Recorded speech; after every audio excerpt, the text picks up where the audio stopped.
As many fans of this channel know, I am African, and I grew up in Africa. It is easy to believe that you're destined for poverty, and yes, most people from poor countries believe that.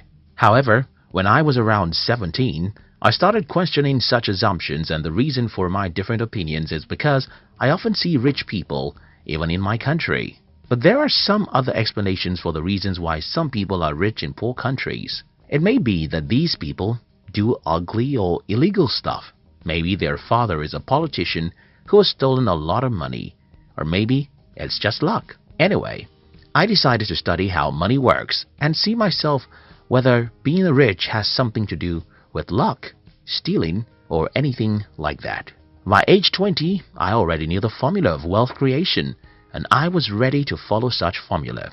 In today's video, I'll be sharing with you how to be rich in a poor country. If you're new here, consider subscribing so that you won't miss other interesting videos like this. Riches has no home. In his book, The Science of Getting Rich, Wallace D. Wattles provoked us to think about something very important. He asked us to stop thinking about poverty as though it caused by certain geographical location, but because if poverty has something to do with a particular geographical location, then certain people in certain geographical locations will be poor, while everybody else will be rich. But that's not so.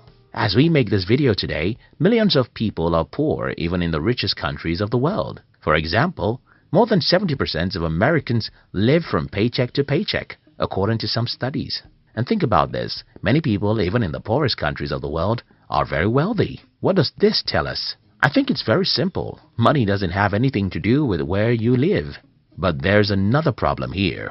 If money doesn't have anything to do with where you live, then why do we have more poor people in certain continents than others? Why do we have more poverty in Africa and Asia than in Europe or America? I think I have an answer, and that has to do with conditioning. Like begets like. The story was told about a farmer who brought an eagle's egg from his farm. When the farmer got home, he added the 3 eagle eggs with his chicken's eggs, and his chicken hatched the eggs with hers. Many months after the little eagles have been hatched, they are there right with the chicks, eating everything the chicks were eaten, walking around the way the chicks walk around and having the same aspirations like those of the chicks. These 3 eagles grew up and lived their entire life just like chickens. They never flew or dared to live like an eagle. I'm sure that you will believe this story easily because it happened in the kingdom of the birds. Well, like those eagles, like always begets like, even amongst human beings. So, what happens in poor countries is that when you're 7 years old, you'll notice that everyone around you is poor. And not just that these people are poor, they always blame someone else for their poverty. At age 7, you may not understand these people, but by the time you're 17, you're already successfully initiated into their evil world. What then happens is that as a young adult, whether you listen to your father, your mother, your uncles or teachers, everyone is blaming someone else for their state of being poor. It doesn't matter how strong you are, the natural thing to do is to become like these people. By the time an average human is 21 in a poor country, he has started thinking that the reason why he is poor is that the government or devil makes him poor. From this point, you can see how easy it is for these people to be poor and also make their children poor. It's pretty simple. Whenever you blame someone else for your life, what you're doing is folding your arms and saying, "It's not my fault. Let the man who causes man's poverty to come and make me rich. It's not my fault. Let the man who causes poverty to come make me rich." So the number one reason why most people are poor in poor countries is that everyone around them is poor when they are growing up. These people would not have become poor solely because everyone is poor. It's even worse because most poor people blame someone else for their poverty, and then they successfully teach their children to learn how to blame others for their lives. They have successfully destroyed such children's lives because they too will grow up not taking responsibility for their lives. The other problem about growing up in a community where everyone is poor is because you will never have any worthwhile mentor. Because everyone is poor, their advice will just lead you to where they are, and that's not where you want to be. For instance, I had to stop taking advice from everyone in my family when I was about age 19. The reason I stopped taking advice from these people is that all their advice is very bad, and they think their advice is the best. For example, my family members advise me to get a university degree because if I don't have a degree, I cannot be successful in life. They advise me that it is good to work for a bank, while I think it's better to build a bank. I mean, almost every advice my family members gave me about money, even till this day, is stupid. And what I did was to ignore them and instead choose successful people online and through books to be my models. Not everyone can do what I did. In fact, not everyone will ever have the insight into the fact that your poor uncles and parents had given the wrong advice about money. And that's a major reason why most people in poor countries are poor. The strong exploit the weak. When I claim in this video that one of the reasons why most people are poor in poor countries is because they have poor mentors, someone will ask me, okay, who made the first man poor before he became a mentor for others?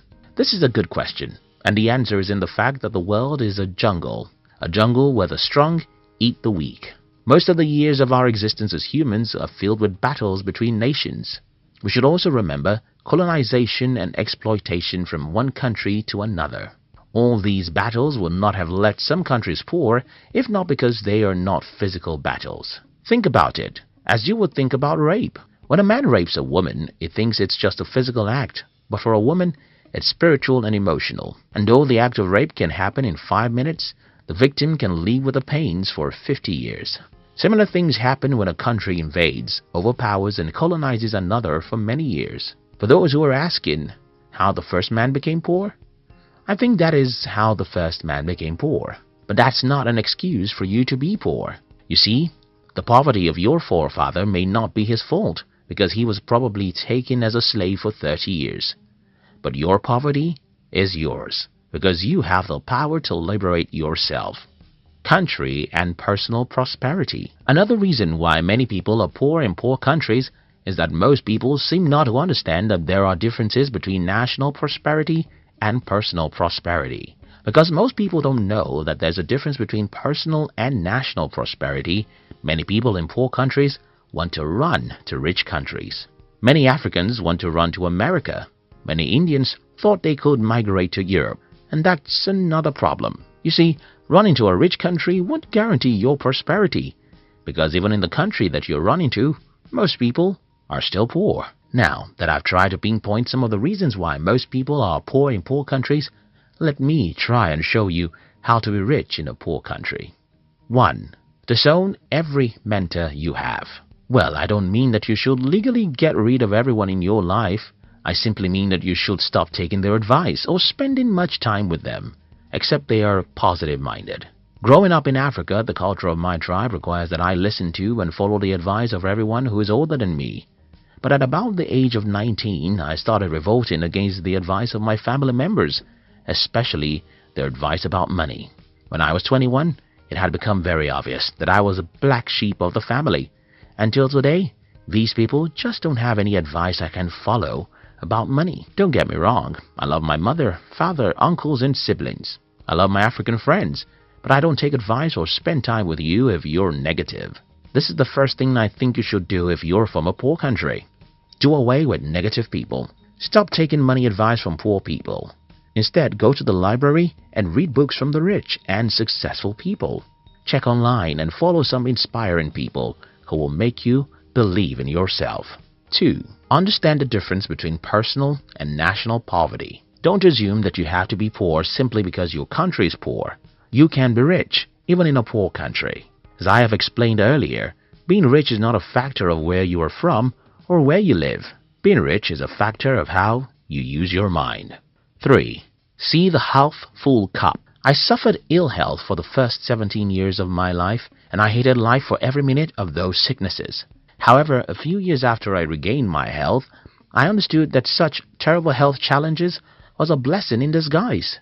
The lesson here is that most bad situations have hidden opportunities in them. But human nature really takes time to look for opportunities in bad situations. If you live in a poor country, you have to learn how to see the cup of your country as half full, not half empty. You have to be positive and believe that there are opportunities for you somewhere in some corner. Only you can believe that and take proactive actions that will lead you there. In conclusion, everyone watching this video from Africa or Asia should sit down and rethink their path in life. We should stop being negative about what is possible for us. We should believe in ourselves and pursue really big dreams. We should understand that money is not a product of any geographical location, but the product of our mind. I hope this video helps someone. Thank you very much for watching our videos. I'd like to give you another interesting video for you to enjoy next. But before then, our team will be very happy if you can like this video and share it with your friends on social media. If you're new here, don't forget to subscribe, so you won't miss other interesting videos like this. Look at your screen now to see 2 other videos we handpicked for you to enjoy next. We love you.